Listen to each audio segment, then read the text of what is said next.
శ్రీకృష్ణ పరమాత్మ నరుని నెపంతో ఈ మానవలోకంలోని అందరికీ కూడా గీతా జ్ఞానాన్ని అందిస్తున్నాడు. కర్మ ఏమిటిది, నిష్కామ కర్మ ఏమిటిది, ఈ శరీరం ఏమిటిది, ప్రాణం ఏమిటిది, మనస్సు ఏమిటి, బుద్ధి ఏమిటి, ఆత్మ ఏమిటి, ఆత్మ సాక్షాత్కారం ఏమిటి, ఈ విషయాలన్నీ చెబుతూ ఎవరి ధర్మకర్మ వాళ్ళు చేయాలన్నారు. కళ్ళు చూస్తాయి, అది కళ్ళ యొక్క ధర్మం. చెవులు వింటాయి, అది చెవుల యొక్క ధర్మం. నాసిక అఘ్రాణిస్తుంది, అది నాసిక యొక్క ధర్మం. జిహ్వకు రుచి ఏంటో తెలుస్తుంది, అది నాలుక యొక్క ధర్మం.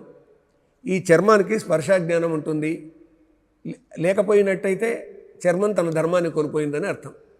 కాబట్టి చర్మానికి స్పర్శాజ్ఞానం ఉండడం, ఈ సర్వేంద్రియాలకు వాటికి సంబంధించినటువంటి జ్ఞానం ఉండడం అనేటటువంటిది వాటి ధర్మం అవి నిర్వర్తిస్తున్నాయని అర్థం. ఏదైనా ఆటంకం వచ్చేసి ఏదైనా దెబ్బ తాకింది, ఎక్కడో తెగిపోయింది అనుకుంటే ఆ ఇంద్రియం పనిచేయదు. పని చేయకపోతే ఏమిటిది, అది తన ధర్మాన్ని తప్పింది. తప్పడానికి కారణం ఏంటిది, ఏదో ఆటంకం కలిగింది. ఇక్కడ అర్జునుడు తన ధర్మాన్ని తప్పాడు కాబట్టి అతనికి ఇవన్నీ చెబుతూ నీ ధర్మాన్ని నిర్వర్తించమన్నారు. ఇప్పుడు పెద్ద సంసారం పెట్టుకొని రైతు దున్నకపోతే సంసారం నడుస్తుందండి? పంటలు వండుతాయండి? ఆ రైతు ఒక్కడే కాదు, 10 మందికి అన్నం అందుతుందా అండి? తప్పనిసరిగా అందుకే ఎవరి ధర్మకర్మ వాళ్ళు చెయ్యాలి అని గట్టిగా చెప్తున్నాడు కృష్ణ పరమాత్మ. అంతేకాకుండా జ్ఞానంతో చేయాలని చెప్తున్నాడు. ఇది జ్ఞానయుగంలోని సంగతి. ముముక్షువులను అనుసరించాలి మనం పనిచేస్తూ అని.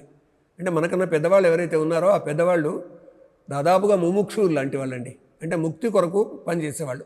అంటే వాళ్ళు పనిచేసేటటువంటి చోట ఒక సమున్నత స్థానానికి చేరినటువంటి వాళ్ళు అని మనం గమనించాలి.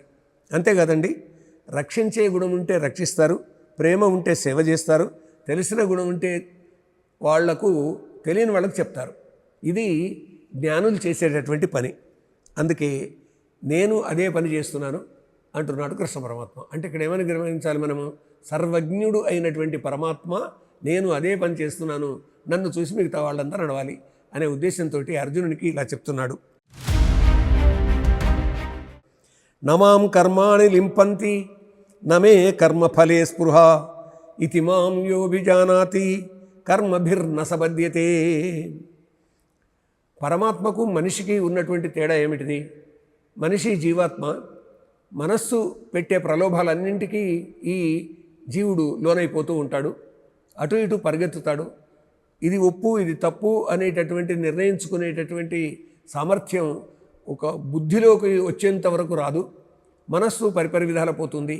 కాబట్టి నేను చేస్తున్నాను, అయితే నాకు కర్మలు అంటవు అంటున్నాడు కృష్ణ పరమాత్మ. నమాము లింపంతి కర్మాణి, లింపంతి అంటుకోవు, కర్మలంటవు నన్ను, నాకు కర్మఫలమున లేదు కోరిక, నన్ను ఇట్టుల ఎవడెరంగునో కర్మబంధితుడు అతడు కాళోయి. అంటే భగవంతునికి కర్మలు అంటావు, ఆయనకు ఏ ఫలితము అక్కర్లేదు. ఆయనకు కావాల్సింది ఏంటి? భగవంతునికి ఈ సృష్టి తాను చేశాడు కాబట్టి సృష్టిలో ఉన్న సర్వ ప్రాణులు కూడా సుఖంగా ఉండాలి ఆయన కోరుకునేది.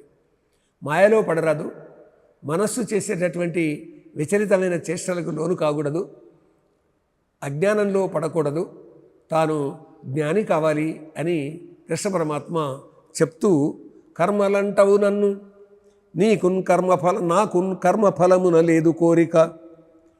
నన్ను ఈ విధంగా ఎవడైతే తెలుసుకుంటాడో అతడు కర్మబంధితుడు కాడు. అంటే భగవంతుడు కర్మబంధితుడు కాడు. మాయలో పడిపోయినటువంటి మానవుడు మాత్రమే కర్మబంధితుడవుతాడు. అంటే కర్మ చేస్తాడు, ఫలితం వస్తుంది, ఆ ఫలితం తనకే కావాలని కోరుకుంటాడు. తాను చేసినటువంటి ఫలితం వల్ల ఒక 500 రూపాయలు వచ్చినాయి అనుకోండి, ఈ 500 రూపాయలు తనకే కావాలి అనుకుంటాడు. ఒక్కోసారి ఎంతవరకు వెళ్ళిపోతాడంటే తల్లిని గురించి ఆలోచించడు, తండ్రిని గురించి ఆలోచించడు, భార్య పిల్లల్ని గురించి ఆలోచించడు. ఈ డబ్బులన్నీ తానే ఉపయోగించుకుంటాడు. ఏ సందర్భంలో? మాయకు లోనైతే. ఆ మాయ ఏంటిది? తాగుడుకు బానిస అయినాడు అనుకోండి, అంతే. పిల్లలు పట్టరు, భార్య పట్టదు, తల్లిదండ్రులు పట్టదు, ఎవరూ పట్టరు. కాబట్టి అలాంటి వ్యసనపరుడు మానవుడు కాకుండా ఉండాలి. అప్పుడు ఏం చేస్తాడు? భగవంతుని మార్గం ఏమిటిది అంటే సర్వజనుల రక్ష భగవంతుని మార్గం. ఆయనకు ఏ కర్మలు అంటావు, ఏ ఫలితం తనకు కావాలని కోరుకోడు. మనం కూడా అదేవిధంగా ఏదైనా మనం పనిచేసినట్టయితే వచ్చినటువంటి ఆదాయం కానీ ఫలితం కానీ అది అందరికీ అందని, మా అమ్మ నాన్నకు అందని, నా భార్యాబిడ్డలకు అందని, అందరూ సుఖంగా ఉండాలి అని కోరుకుంటాడు. వ్యసనాలకు బానిస కానివాడు, మనస్సు చేసే ప్రలోభాలకు లోను కానివాడు. ఈ విధంగా బోధిస్తున్నాడండి కృష్ణ పరమాత్మ. ఫలాపేక్ష లేకుండా కర్మ చేయాలి, అప్పుడు కర్మకు బంధితుడు కాడు అంటున్నాడు. కర్మ కట్టుబడడు, ఫలితానికి కట్టుబడడు. ఫలితం కోరనందువల్ల మనస్సు పరిపరి విధాల పోదు. ఏవం జ్ఞాత్వా కృతం కర్మ పూర్వైరపి ముముక్షుభిః కురు కర్మైవ తస్మాత్వం పూర్వైః పూర్వతరం కృతం. ఈ జ్ఞానాన్ని పూర్వం ఎందరో తెలుసుకున్నారు. అలా తెలుసుకున్నటువంటి వారు ఇలా తెలుసుక పూర్వమెందరో ముముక్షువులను కర్మ చేసిరి కనుక పూర్వులు చేసి ఉండిన పూర్వకర్మమే చేయుమర్జున. నేను చెప్పినటువంటి ఈ జ్ఞానం ఏదైతే ఉన్నదో పూర్వులు ఇదే మార్గంలో నడిచారు. వాళ్ళు నడిచినటువంటి మార్గమే నువ్వు నడువు. మామూలుగా ఏమంటారంటే మీ నాన్నగారు ఈ మార్గంలో నడిచారు, ఎంత మంచి మార్గం అని. ఇవాళ మనం కూడా చూడండి, గాంధీ గారు ఈ మార్గంలో నడిచారు, జయప్రకాష్ ఈ మార్గంలో నడిచారు, స్వాతంత్ర ఉద్యమం సందర్భంగా తిలక్ ఈ మార్గంలో నడిచాడు. కాబట్టి తిలక్ను అనుసరిద్దాం, గాంధీ గారిని అనుసరిద్దాం, జయప్రకాష్ నారాయణని అనుసరిద్దాం అని ఈ రకమైనటువంటి భావన సామాన్యులకు అందరికీ వస్తుంది అండి. కాబట్టి ఇక్కడ ఇది తెలుసుకొని పూర్వము ఎందరో ఈ అనాసక్త కర్మయోగంలో ఉన్నారు. అంటే ఫలితాన్ని ఆశించకుండా కర్మ చేస్తూ ఉన్నారు. పూర్వులు ఏ మార్గంలోనైతే నడిచారో ఆ మార్గంలో వీళ్ళు నడిచారు. రామకృష్ణ పరమహంసను వివేకానందుడు అనుసరించాడు కదండి. వివేకానందుడిని ఎందరో అనుసరించారు కదా. స్వామి రామతీర్థను ఎందరో అనుసరించారు కదా. స్వామి శివానంద సరస్వతి మహారాజును ఎందరో అనుసరించారు కదా. కాబట్టి శ్రేష్ఠులైనటువంటి వాళ్ళు భగవత్ సమానులు అనుకుంటారండి. అందుకే మాతృదేవోభవ, పితృదేవోభవ, ఆచార్య దేవోభవ, అతిథి దేవోభవ అని ఇన్ని విధాలుగా వాళ్ళందరూ మనకు మార్గదర్శనం చేసినటువంటి దైవతుల్యులు. భగవంతునితో సమానులు అనేటటువంటి భావన కలిగి ఉండడం అనేటటువంటిది ఈ గీతా సందేశం ద్వారా మనం తెలుసుకోవాల్సి ఉంది. అంతేకాదు అందరిలోనూ పరమాత్మ ఉన్నాడని చెప్పడానికి ఈ మాతృదేవోభవ, పితృదేవోభవ, ఆచార్య దేవోభవ, అతిథి దేవోభవ అని చెప్పి స్వామి వివేకానంద ఆధునిక కాలంలో దరిద్ర దేవోభవ అంటారండి. ఎంత బాగుందండి నిజంగా. అంటే అందరిలో పరమాత్మ ఉన్నాడు.